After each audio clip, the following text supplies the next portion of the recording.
How's it going, guys? My name's Shane, and welcome back to another episode of the Horror Basement. Now, as is the tradition, I'm coming to you from outside the basement today, because today we're going to be discussing another non-horror movie that just came out, and that would be the movie Joker, that was just released this weekend.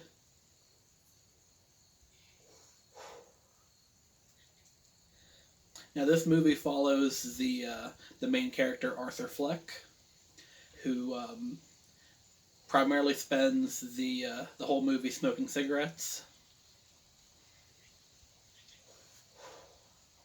Hence mine here. And whenever Arthur isn't smoking, generally a bunch of bad shit is happening to him. He gets the shit beat out of him like multiple times in this movie by street thugs and then a bunch of Wall Street dudes on the Gotham subway. And on top of that, he gets fired from his job as a clown. His stand-up career fails to take off, and perhaps worst of all, his favorite late-night talk show host, Murray, makes fun of him on national TV. Now, Arthur, or the titular Joker, is played by Joaquin Phoenix, and Murray is played by Robert De Niro. And there are some other bad things that happen to Arthur. His mom believes that Thomas Wayne, the father of Bruce Wayne, who would later go on to become Batman, is Arthur's biological father, and she's constantly writing to him to get support because they live in like a shitty derelict apartment building in the slums of Gotham City.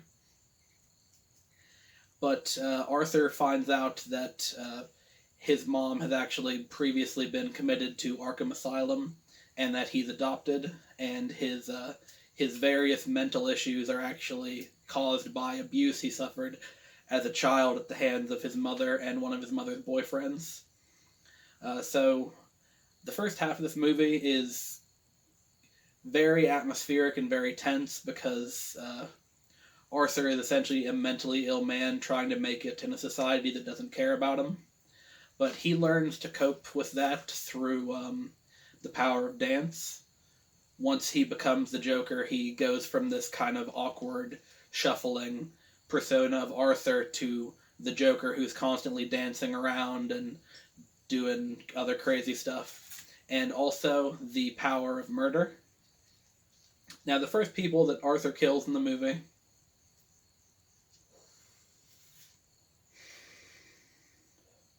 are the three businessmen that assault him on the subway, and he shoots all three of them, and unbeknownst to Arthur, this actually sparks a riot, or a kind of like people's revolution amongst the poor folk of Gotham, where they all start dressing up as clowns to show their solidarity with the unknown clown that killed these three like upper crusty businessmen.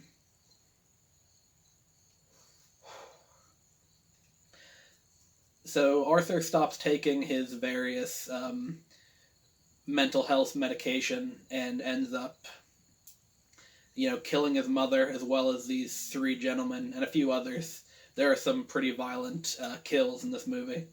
And then he is invited on to Murray's talk show because they had played the previous week the video of him bombing at stand-up.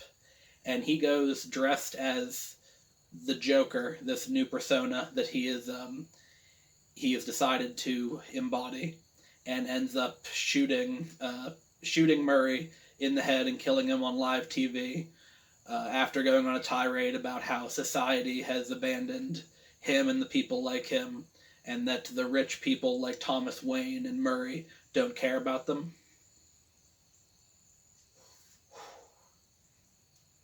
And this actually sparks a riot in the streets of Gotham.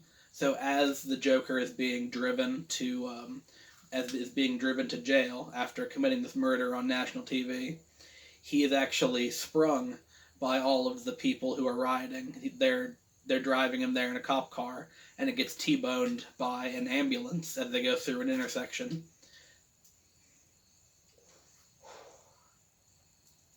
And this riot actually is the backdrop for Thomas and Martha Wayne, the parents of Batman, to get killed.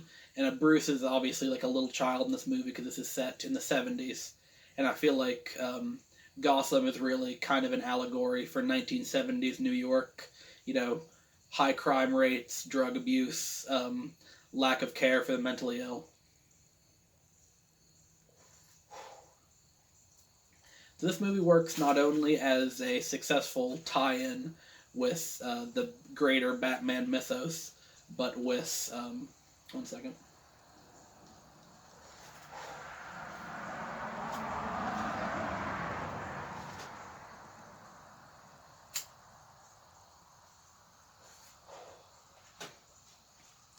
But it works on its own as like a character study. Arthur, the deeply troubled character who can't seem to fit in and decides to, after he's taken so much abuse throughout his entire life, he decides to take it out on the system itself and the people who have wronged him. And one of my favorite quotes from the movie is that Arthur finally realizes that, you know, I used to always think that my life, I always used to think of my life as a tragedy, but now I realize it's a comedy. And really, Joaquin Phoenix deserves all the credit for this. Now, the movie is expertly shot, expertly directed, and the soundtrack is also really good. But this movie just hinges on the performance of Joaquin Phoenix, who personally I think has done the best job of portraying the Joker on film. Now, my wife actually disagrees and wrote here on my notes that I'm wrong and that Cesar Romero from the 1966 Batman movie is the best film Joker, but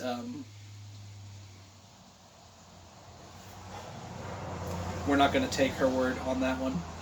Now, a lot of people would maybe disagree because the performance of Heath Ledger in The Dark Knight, which won him an Oscar posthumously,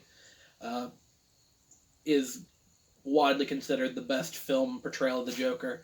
But I think taking this in a more gritty and dark and really realistic perspective helps lend a lot more credibility to the character, and Joaquin Phoenix pretty much delivered the performance of his career.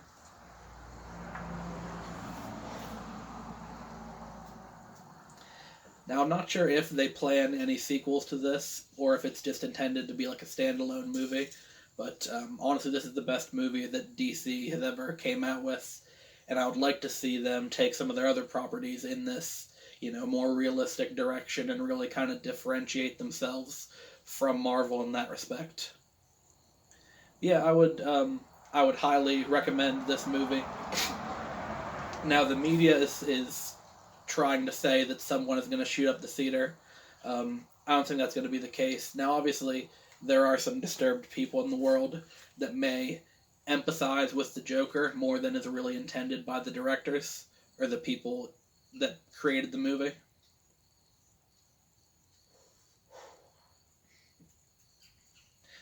But I think trying to say that you shouldn't go see the movie because some person might take it wrong and decide to do something is a stupid thing, and that the media is being duplicitous in trying to push that narrative, which really kind of goes with the themes of the film about, you know, the people in control, the media and the rich having all the power, and not really caring about, you know, the mentally ill, the poor, that kind of thing. So not only this movie an entertaining drama and thriller, but really speaks to some powerful socio-political messages.